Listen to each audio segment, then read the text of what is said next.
വലിയ സുഹൃത്താണ് എന്ന് കരുതിയിരുന്ന അമേരിക്കയോട് തലക്കടിയേറ്റിട്ടാണ് എങ്കിൽ കൂടി ചൈനയുമായുള്ള ബന്ധം മെച്ചപ്പെടുത്താൻ ഇന്ത്യ തീരുമാനിച്ചത് നല്ല കാര്യമാണ്.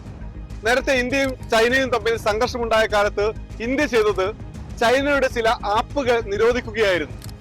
സർക്കാരിനെ പിന്തുണയ്ക്കുന്ന പലരും കൈയടിച്ച് ആഘോഷിച്ചു. പക്ഷേ ചൈന ചെയ്തതോ ഇന്ത്യയിലേക്ക് യന്ത്ര സാമഗ്രികൾ കയറ്റി അയക്കുന്നത് നിർത്തി.